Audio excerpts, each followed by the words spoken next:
तो friend, welcome back to my channel GKGS queen. So guys, कैसे हैं आप सब? आई होप आप सब लोग अच्छे होंगे। तो फ्रेंड्स, आज मैं आप लोगों के लिए मार्क्समैन का टेस्ट सीरीज 30 लेकर आई हूं। तो चलिए वीडियो स्टार्ट करते हैं। वीडियो स्टार्ट करने से पहले एक छोटी सी गुजारिश है फ्रेंड कि अगर आप मेरे चैनल पर नए हैं तो प्लीज़ मेरे चैनल को सब्सक्राइब कीजिए, साथ ही मेरे वीडियोज़ को ज़्यादा से ज़्यादा फैमिली तथा फ्रेंड्स के साथ शेयर करें। So let's start it without wasting any time. तो फ्रेंड्स, आज मैं वीडियो डायरेक्ट नहीं स्टार्ट करने वाली हूँ। मैं आप लोगों के लिए 5 क्वेश्चन का एक टेस्ट लेकर आई हूँ और आप लोग को कमेंट करके मुझे बताना है कि इसका करेक्ट आंसर क्या होगा। मैं देखना चाहती हूँ फ्रेंड कि मैं उतना दिन से कंटिन्यू स्पेशली आपके लिए इतना मेहनत कर रही हूँ, तो मैं देखना चाह रही हूँ कि आप अपने आप के लिए कितना प्रिपेयर हैं एग्ज़ाम को लेकर। मैं जितना पढ़ाई हूँ बस उसी में से मैं 5 क्वेश्चन आपके लिए लेकर आई हूँ, उससे एक्स्ट्रा मैं कुछ भी नहीं पूछ रही। तो आप कमेंट करके मुझे ज़रूर बताइएगा कि इसका करेक्ट आंसर क्या होगा। बट अगर आप ढंग से पढ़ाई नहीं कर रहे हैं, कंटिन्यूअसली पढ़ाई पर फोकस नहीं कर रहे हैं और आपको इसका करेक्ट आंसर पता नहीं भी होगा, उसके बावजूद भी आप कहीं से भी खोज कर, या फिर तो मैं बतला ही चुकी हूँ, कहीं से भी खोज कर इसका करेक्ट आंसर मुझे बताइएगा ज़रूर कमेंट बॉक्स में। और मैं आज से पर डे आप लोगों के लिए इसी प्रकार से मात्र 5-5 क्वेश्चन जो मैं प्रीवियस सेट में पढ़ा चुकी हूँ उसी से 5-5 क्वेश्चन उठा के आप लोगों से पूछूंगी और पर डे आप लोग मुझे कमेंट करके बताइएगा कि उसका सही आंसर क्या होगा, जिससे आप खुद को भी परख पाइएगा कि आपका प्रयास किस लेवल का है, कितनी मतलब कि लेवल की आप पढ़ाई कर रहे हैं, एग्ज़ाम में प्रिपरेशन हो रही है अच्छे ढंग से कि नहीं हो रही है, ये आप लोगों को खुद पता चलेगा। मुझे बताने की फिर ज़रूरत नहीं पड़ेगी, तो नोट करते जाइए। तो जो मेरा क्वेश्चन नंबर फर्स्ट जो आज मैं लेकर आई हूँ वो है कि सैंधव सभ्यता का महान स्नानागार कहाँ से प्राप्त हुआ है। इसका करेक्ट आंसर आप मुझे बताइएगा। मैं ऑप्शन प्रोवाइड नहीं कर रही हूँ यहाँ पर। नेक्स्ट क्वेश्चन नंबर 2, मुद्रा राक्षस पुस्तक के लेखक कौन हैं? थर्ड नंबर, अशोक के किस शिलालेख में उसके कलिंग विजय का वर्णन है? Fourth question, Congress socialist party की पहली बैठक पटना में किस वर्ष हुई थी? And question number 5, black forest पर्वत कहाँ स्थित है? तो बताइएगा मुझे कमेंट करके ये 5 का आंसर, और ये सब के सब मैं आप लोगों को करवा चुकी हूँ और तब आप लोग को पता चलेगा कि आपका प्रिपरेशन कहाँ है, किस लेवल का है। तो चलिए आज का वीडियो स्टार्ट करते हैं। तो क्वेश्चन नंबर फर्स्ट है कि भारत की तट रेखा की कुल लंबाई लगभग है।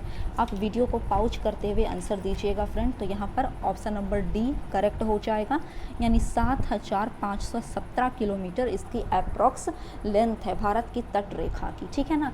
अब भारत की स्थलीय सीमा की लंबाई कितनी है तो वो मैं बतला रही हूँ, आप नोट कर लीजिए। तो भारत की स्थलीय सीमा की लंबाई है 15,200 किलोमीटर, ठीक है। और भारत के मुख्य भूमि की तटीय सीमा की लंबाई है 6100 किलोमीटर। तो चलिए क्वेश्चन नंबर सेकंड है कि भारत के किस राज्य का समुद्री तट सबसे अधिक लंबा है, ठीक है ना। तो option number C is correct, यानी गुजरात का जो समुद्री तट है ना वो सबसे ज़्यादा लंबा है। तो मैं 5 स्टेट का नाम बता रही हूँ जिसका समुद्र तट लंबा है। तो फर्स्ट पे तो गुजरात आ गया, तो सेकंड है गुजरात के बाद जो सबसे लंबा है वो है Andhra Pradesh, third Tamil Nadu, fourth Maharashtra and fifth Kerala. Next question number third, Bharat में कितने राज्य तट रेखा से लगे हुए हैं? तो ऑप्शन सी इज करेक्ट, कुल 9 राज्य जो हैं वे तट रेखा से अटैच हैं। अब ये 9 राज्य कौन कौन से हैं वो आप नोट कर लीजिए। गुजरात, आंध्र प्रदेश, तमिलनाडु, महाराष्ट्र, केरल, पश्चिम बंगाल, उड़ीसा, कर्नाटक तथा गोवा। नेक्स्ट क्वेश्चन नंबर 4, प्राचीन भारतीय ऐतिहासिक भूगोल में रत्नाकर नाम सूचक था। Option number C is correct, Hind महासागर का। नेक्स्ट क्वेश्चन, तमिलनाडु व आंध्र प्रदेश के तट का नाम क्या है? तो तमिलनाडु और आंध्र प्रदेश को तट को क्या कहा जाता है? तो उसे कोरोमंडल तट कहते हैं। नेक्स्ट, निम्नलिखित में से किसे केप कोमोरिन के नाम से भी जाना जाता है? तो option C is correct, Kanyakumari को ना ब्रिटिश शासनकाल के दरमियान उसका नाम दिया गया था केप कोमोरिन, ठीक है ना। तो केप मतलब होता है कि वह भूमि जो समुद्र में घुस गई हो, तथा कोमोरिन मतलब होता है कि इस क्षेत्र का पूर्व नाम, ठीक है। तो आई होप आपको केप और कोमोरिन में डिफरेंस पता चल चुका होगा। तो नेक्स्ट क्वेश्चन नंबर 7 है कि अंडमान और निकोबार द्वीप समूह में सबसे अधिक ऊंचाई वाली चोटी कौन सी है? तो option number A is correct, Saddle Peak. और अगर इसकी हाइट की बात की जाए तो अप्रॉक्स 737 मीटर इसकी ऊंचाई है, 737 metre. Next 8th number, Andaman और Nicobar, option number B is correct, Bengal की खाड़ी में द्वीप समूह हैं। Next question number 9, Andaman Nicobar द्वीप समूह में द्वीपों की संख्या कितनी है? तो देखिए यहाँ पर जो मतलब कि ये जो क्वेश्चन है ना फ्रेंड वो विवादास्पद है, क्योंकि यहाँ पर ऑप्शन ही नहीं दिया गया है कि आखिर कितने द्वीप हैं, वो करेक्ट आंसर नहीं दिया हुआ है। अब मैं आप लोगों को बतलाती हूँ। अंडमान और निकोबार द्वीप समूह ये दोनों मिलाकर ना कुल 572 द्वीप हैं। कितने हैं? 572, जिसमें से अंडमान अकेला कितना द्वीप है अंडमान में? तो 550, 550 अंडमान में है और निकोबार में तकरीबन 22 द्वीप हैं। तो 550 और 22 को ऐड कीजिए, देखिए 572 आएगा, ठीक है ना। तो कुल 572 है, बट 572 यहाँ पर ऑप्शन में नहीं है। तो 9th का करेक्ट आंसर आप नोट कर लीजिए, 572 कुल द्वीप हैं अंडमान निकोबार द्वीप समूह में। Next question number 10, 10 degree channel पृथक करता है? Option A is correct, Andaman को निकोबार से। नेक्स्ट 11th नंबर, बैरन द्वीप अब स्थित है? Option A is correct, Bengal की खाड़ी में। नेक्स्ट, श्रीहरिकोटा द्वीप अब स्थित है? Option C is correct, Pulicat झील के समीप, ठीक है ना। और श्रीहरिकोटा कहाँ स्थित है? वो तो आंध्र प्रदेश का एक क्षेत्र है श्रीहरिकोटा द्वीप, ठीक है ना, और जो स्थित है पुलिकट झील के पास। Next 13th number, Ram Setu शुरू होता है? Option number A is correct, Dhanushkodi से। नेक्स्ट 14th, लक्षद्वीप कहाँ स्थित है? तो ये अरब सागर में स्थित है लक्षद्वीप। नेक्स्ट 15th नंबर, निम्नलिखित में से कौन सा एक प्रवाल द्वीप है? तो option D is correct, Lakshadweep जो है ना फ्रेंड वो एक प्रवाल द्वीप है। नेक्स्ट क्वेश्चन, लक्षद्वीप टापू अब स्थित है? तो ऑप्शन ए इज करेक्ट, दक्षिण पश्चिम भारत में। नेक्स्ट 17th नंबर, द्वीपों का समूह Lakshadweep, option A is correct, प्रवाल उत्पत्ति का है। नेक्स्ट फ्रेंड 18th की तरफ बढ़ रहे हैं कि लक्षद्वीप में कुल कितने द्वीप हैं? तो देखिए अंडमान निकोबार द्वीप समूह में द्वीपों की संख्या 572 है, वो तो हम लोगों को पता चल गया, लेकिन लक्षद्वीप में कुल कितने द्वीप हैं? तो लक्षद्वीप में कुल 36 द्वीप हैं, 36, ऑप्शन सी यहाँ पर करेक्ट होगा। नेक्स्ट, निम्न में से कौन सा द्वीप भारतीय तट रेखा के सुदूरवर्ती द्वीप की श्रेणी में आता है? तो it's correct answer is option number C, यानी मिनिकॉय, ठीक है ना। और मिनिकॉय और लक्षद्वीप एक दूसरे से 9 डिग्री यानी 9 डिग्री चैनल से पृथक होते हैं, यानी अलग होते हैं। नेक्स्ट क्वेश्चन नंबर 20, निम्नलिखित भारतीय द्वीपों में से कौन सा द्वीप भारत एवं श्रीलंका के मध्य स्थित है? तो option number C is correct, Rameswaram द्वीप। नेक्स्ट 21, एक द्वीप पर निर्मित भारत का बड़ा नगर है? तो देखिए मुंबई जो है वो द्वीप पर निर्मित भारत का सबसे बड़ा नगर है, ऑप्शन डी यहाँ पर 21 का करेक्ट होगा। नेक्स्ट क्वेश्चन नंबर 22, कोरी क्रीक यानी निवेशिका स्थित है? तो 22 का correct answer option number D है, यानी कच्छ के रन में, ठीक है ना। अब ये देखिए कोरी क्रीक किसे कहते हैं? तो कोरी क्रीक ना फ्रेंड गुजरात राज्य के कच्छ क्षेत्र में स्थित एक ज्वारीय संकरी खाड़ी है Kori creek. Next question number 23, Sir Creek विवाद किन दो देशों के मध्य है? तो ये भारत और पाकिस्तान के बीच चल रहा है सर क्रीक विवाद, ठीक है ना। अब ये जो सर क्रीक है ना वो पानी की एक 96 मीटर लंबी पट्टी है जो गुजरात और पाकिस्तान के सिंध राज्य के बीच स्थित है, और ये दोनों राज्य के बीच स्थित होने की वजह से ही इसके लिए विवाद चल रहा है भारत और पाकिस्तान में। तो चलिए क्वेश्चन नंबर 24 है कि लातूर किस प्रांत में है? तो लातूर की अगर बात की जाए ना तो लातूर महाराष्ट्र प्रांत है, ठीक है ना, महाराष्ट्र का एक डिस्ट्रिक्ट है यानी जिला है लातूर। नेक्स्ट क्वेश्चन, पाट अंचल अब स्थित है? तो 25 का correct answer option number B है, यानी झारखंड में। नेक्स्ट 26, भारत के निम्नलिखित राज्यों में से किसे भारत का कोहिनूर कहा जाता है? तो 26 का करेक्ट आंसर ऑप्शन नंबर ए है, आंध्र प्रदेश को। आंध्र प्रदेश को भारत का कोहिनूर कहते हैं। तो चलिए 27 का क्वेश्चन देख लेते हैं कि मणिपुर का अधिकांश धरातल है? Option number D is correct, पर्वतीय। नेक्स्ट 28, मणिपुर में कुछ लोग लटकी हुई गाद यानी सिल्ट से बंधे अवतीर्ण और सड़ती वनस्पति के तैरते हुए द्वीपों पर बने हुए मकानों में रहते हैं। इन द्वीपों को क्या कहते हैं? तो it's correct answer is option number C यानी फू मंडी। नेक्स्ट क्वेश्चन, भारत के किस राज्य को सिलिकॉन स्टेट के नाम से भी जाना जाता है? तो ऑप्शन नंबर सी यहाँ पर सही होगा, कर्नाटक को सिलिकॉन स्टेट भी कहा जाता है। नेक्स्ट, भारत में सिलिकॉन वैली स्थित है बेंगलुरु में। नेक्स्ट 31, राष्ट्रीय राजधानी क्षेत्र में नहीं सम्मिलित है। तो आप यहाँ पर देख सकते हैं, तो 31 का correct answer option number B हो जाएगा, यानी पंजाब का जो पार्ट है ना वो एनसीआर में सम्मिलित नहीं है, जबकि हरियाणा, राजस्थान तथा यूपी का जो क्षेत्र है वो एनसीआर यानी राष्ट्रीय राजधानी क्षेत्र में सम्मिलित हैं। नेक्स्ट 32, निम्न राज्यों में से किसका क्षेत्रफल सबसे कम है? तो 32 का correct answer option number D हो जाएगा, यानी इस सीरीज में जो सबसे कम क्षेत्रफल वाला स्टेट है वो तमिलनाडु है, ठीक है ना। और ऑल ओवर इंडिया की अगर बात करें तो सबसे ज़्यादा क्षेत्रफल वाला स्टेट राजस्थान है तथा सबसे कम क्षेत्रफल वाला स्टेट है गोवा। नेक्स्ट क्वेश्चन नंबर 33, क्षेत्रफल के क्रम में भारत के 3 बड़े राज्य हैं। Option number A is correct, Rajasthan, दूसरा स्टेज पर मध्य प्रदेश तथा तीसरा पे महाराष्ट्र। नेक्स्ट क्वेश्चन नंबर 34, निम्न में से कौन सा राज्य क्षेत्रफल में सबसे छोटा है? तो देखिए, वैसे तो अगर भारत में सबसे छोटा हो जाएगा तो वो मैं अभी जस्ट बताई कि वो गोवा है, बट इस सीरीज की अगर बात करें ना तो 34 का correct answer option number D आ जाएगा, यानी Uttarakhand. Next question number 35, Bharat का लगभग 30% क्षेत्र 3 राज्यों में समाहित है। ये 3 राज्य कौन कौन से हैं? तो it's correct answer is option number C, Rajasthan, Madhya Pradesh एवं महाराष्ट्र। नेक्स्ट 36, भारत में जनसंख्या के अनुसार तीसरा एवं क्षेत्रफल में 12वां कौन सा राज्य है?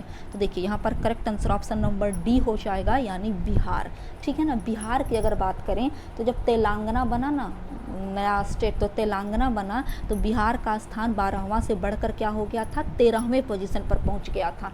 और फिर से जब जम्मू कश्मीर को केंद्र शासित प्रदेश घोषित किया गया तो बिहार पुनः अपने वास्तविक अवस्था में यानी 12वें पोजीशन पर आ गया, प्रारंभिक अवस्था में आ गया। तो अभी भी ये बिहार 12th पोजीशन पर ही सिचुएटेड है। नेक्स्ट क्वेश्चन नंबर 37, असोम कुल मिलाकर कितने राज्यों एवं केंद्र शासित क्षेत्रों से घिरा हुआ है? तो it's correct answer is option number B, यानी 7 राज्य तथा केंद्र शासित प्रदेश से असम घिरा हुआ है। नेक्स्ट 38, निम्न नगरों में से माध्य समुद्र तल से किसकी ऊंचाई अधिकतम है?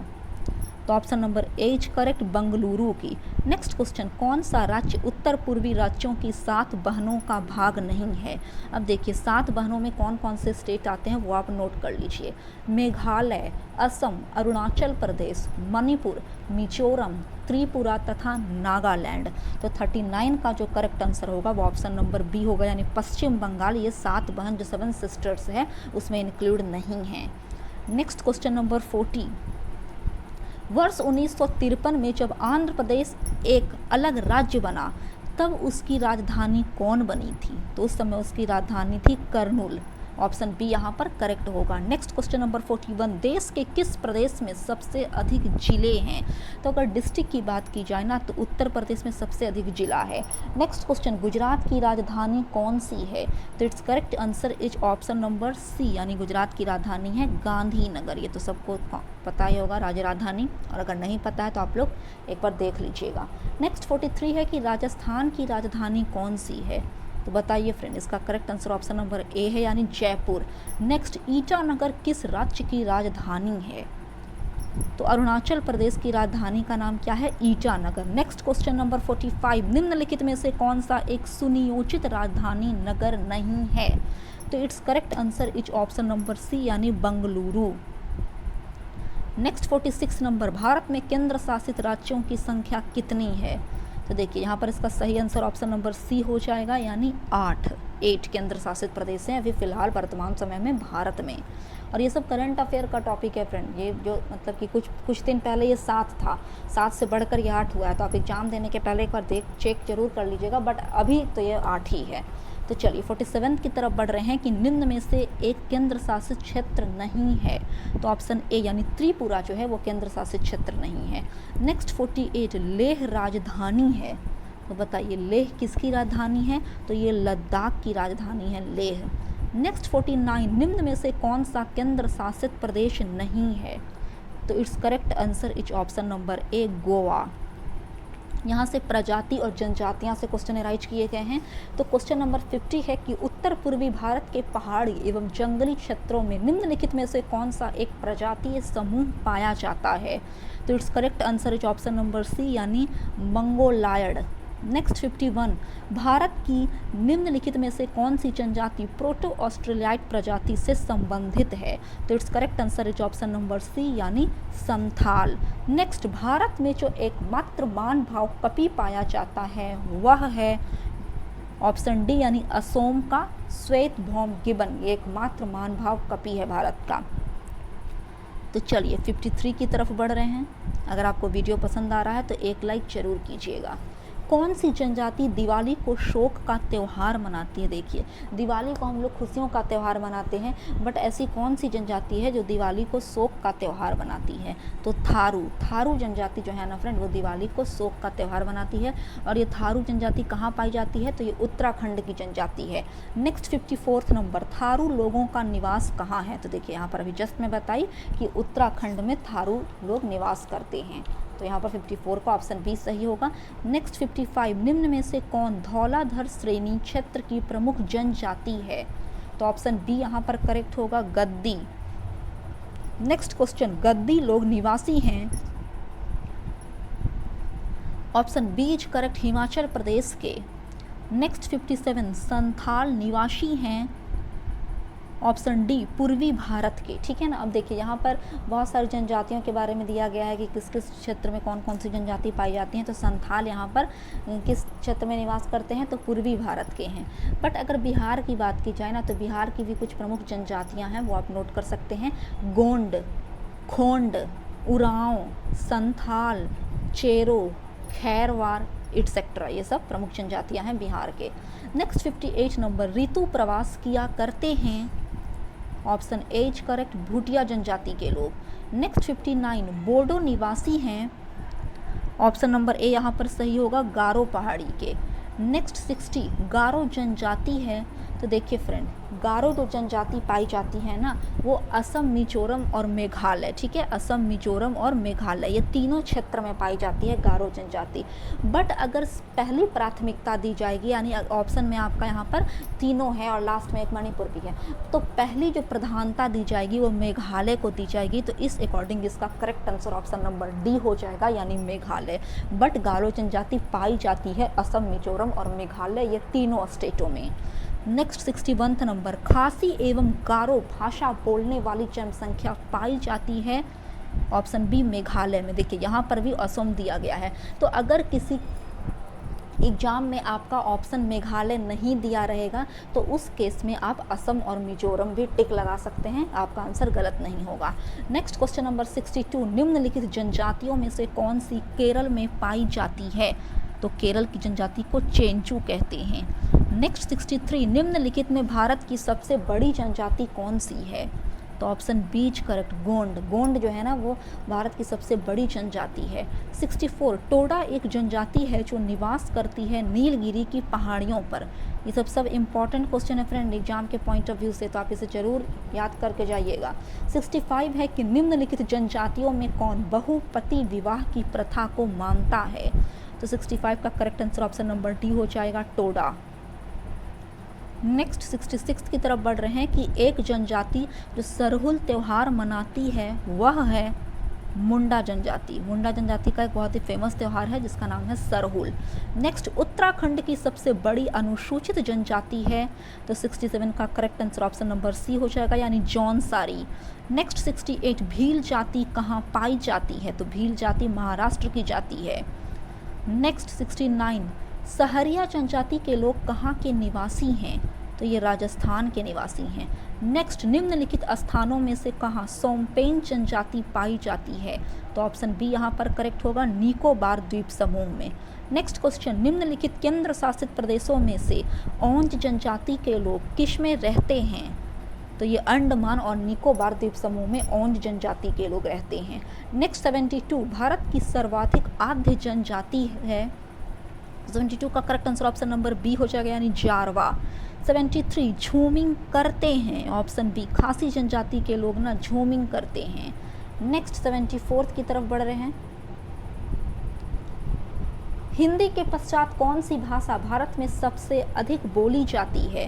तो इट्स करेक्ट आंसर है ऑप्शन नंबर ए, बंगाली, यानी पहला नंबर पर हिंदी है तो दूसरा पर बंगाली। नेक्स्ट 75 निम्नलिखित भाषाओं में से कौन सी एक ऑस्ट्रिक समूह की है? तो 75 का correct answer option number C है, खासी। नेक्स्ट 76 की तरफ बढ़ रहे हैं फ्रेंड कि गंगा नदी उदाहरण है, option number A is correct, पूर्ववर्ती अपवाह का। नेक्स्ट बांग्लादेश में गंगा नदी को पुकारा जाता है, option B is correct, Padma. जब बांग्लादेश में गंगा नदी एंट्री करती है ना तो बांग्लादेश के निवासी उसे पद्मा कहकर पुकारते हैं, गंगा नहीं पद्मा, ठीक है ना। और गंगा नदी का अगर उद्गम स्थल की बात करें ना तो इस कहाँ से निकलती है? तो ये जो गंगा नदी है वो उत्तराखंड के उत्तरकाशी जिले से गोमुख के निकट गंगोत्री हिमानी से निकलती है गंगा नदी। नेक्स्ट 78 बांग्लादेश में प्रवेशोपरांत गंगा कहलाती है, तो यहाँ पर ऑप्शन नंबर ए करेक्ट होगा, यानी पद्मा। नेक्स्ट 79 गंगा की जलोढ़ मृदा की गहराई भूमि सतह के नीचे लगभग कितना मीटर तक होती है? तो ऑप्शन ए यहाँ पर करेक्ट होगा, यानी तकरीबन 6000 मीटर तक। और गंगा नदी की जो मृदा होती है वो जलोढ़ मृदा होती है, काफ़ी ज़्यादा उपजाऊ होती है, काफ़ी पैदावार मृदा होती है जलोढ़ मृदा। नेक्स्ट 80 मंदाकिनी नदी किस जल प्रवाह अथवा मुख्य नदी से संबंधित है? तो option number A is correct, Alaknanda.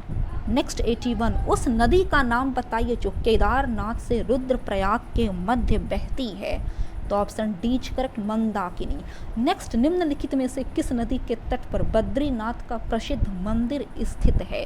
तो 82 का करेक्ट आंसर ऑप्शन नंबर ए हो जाएगा, यानी अलकनंदा जो नदी है ना उसी के तट पर बद्रीनाथ मंदिर स्थित है। तो चलिए 83 की तरफ बढ़ रहे हैं कि भारत की सबसे बड़ी वाह नदी है। तो देखिए बहुत इंपॉर्टेंट क्वेश्चन है कि भारत की जो सबसे बड़ी वाह नदी है वो गंगा नदी है। नेक्स्ट क्वेश्चन गंगा नदी के किनारे सबसे बड़ा शहर है। देखिए पटना, इलाहाबाद, वाराणसी और कानपुर में बताइए कि सबसे बड़ा शहर कौन सा है गंगा नदी के किनारे पर बसा हुआ? तो कानपुर जो है वो सबसे बड़ा शहर है। नेक्स्ट क्वेश्चन निम्न में से कौन सा शहर गंगा नदी के किनारे स्थित नहीं है? तो 85 का correct answer option number C हो जाएगा, उत्तरकाशी स्थित नहीं है। नेक्स्ट 86 भागीरथी नदी निकलती है, option number A is correct, Gomukh से। नेक्स्ट 87 गंगा नदी की एकमात्र सहायक नदी जिसका उद्गम मैदान में है को चिन्हित कीजिए। तो देखिए यहाँ पर 87 का correct answer option number C हो जाएगा, यानी गोमती नदी। ठीक है, अब गंगा नदी के मतलब सहायक नदियों की बात कर लेते हैं। तो देखिए बाएं तरफ से मिलने वाली है ना, बाएं तरफ से मिलने वाली जो गंगा नदी की सहायक नदियाँ हैं वे हैं रामगंगा, वरुणा, गोमती, घाघरा, गंडक, बूढ़ी गंडक, कोसी तथा महानंदा। और दाईं तरफ से जो मिलने वाली सहायक नदियां हैं गंगा में वो 3 हैं। वो कौन सी हैं? तो यमुना, टोंस तथा सोन नदी। नेक्स्ट क्वेश्चन नंबर 88 निम्नलिखित नदियों में से कौन एक यमुना की सहायक नदी नहीं है? तो देखिए 88 का जो करेक्ट आंसर है वो ऑप्शन नंबर डी है, रामगंगा। चूँकि रामगंगा गंगा की सहायक नदी है, यमुना की नहीं है। और यमुना की सहायक नदियाँ कौन कौन सी हैं? तो बेतवा, केन, चंबल और इसके अलावा सिंध नदी भी जो है ना वो यमुना की सहायक नदियाँ हैं। नेक्स्ट 89 यमुना नदी का उद्गम स्थान है। तो देखिए 89 का correct answer option number B हो जाएगा, यानी बंदरपूछ। ठीक है ना, और ये कहाँ स्थित है? तो उत्तराखंड में स्थित है। नेक्स्ट 90 नंबर निम्न में से कौन सी नदी यमुना नदी से नहीं मिलती है? तो इट्स करेक्ट आंसर है ऑप्शन नंबर सी, सोन नदी। ठीक है ना। नेक्स्ट 91 निम्न में से कौन सी गंगा की सहायक नदी उत्तर वाहिनी है? तो ऑप्शन सी यहाँ पर करेक्ट हो जाएगा, सोन नदी उत्तर वाहिनी है। नेक्स्ट 92 तिब्बत में मानसरोवर झील के पास जिस नदी का स्रोत है वह है, यहाँ पर देखिए ये सभी ब्रह्मपुत्र, सिंधु, सतलज की बात करें तो तिब्बत में मानसरोवर झील के निकट ही ये तीनों का उद्गम स्थल है। नेक्स्ट 93 की तरफ बढ़ रहे हैं फ्रेंड कि मानस नदी किस नदी की उपनदी है, यानी सहायक नदी है? तो देखिए मानस नदी की अगर बात करें ना तो ये ब्रह्मपुत्र की सहायक नदियां हैं। इसके अलावा ब्रह्मपुत्र की सहायक नदियां कौन कौन सी हैं? तो वो हैं सुबनासिरी, धनसिरी, तिस्ता और मानस। ठीक है, तो चलिए 94 है कि ब्रह्मपुत्र नदी तिब्बत में किस नाम से जानी जाती है? तो तिब्बत में ब्रह्मपुत्र नदी को शांगपो कहते हैं। नेक्स्ट 95 ब्रह्मपुत्र नदी का बहाव क्षेत्र है। तो 95 का करेक्ट आंसर ऑप्शन नंबर ए हो जाएगा, यानी तिब्बत, बांग्लादेश तथा भारत। 96 निम्नलिखित नदियों में से किनके स्रोत बिंदु लगभग एक ही हैं।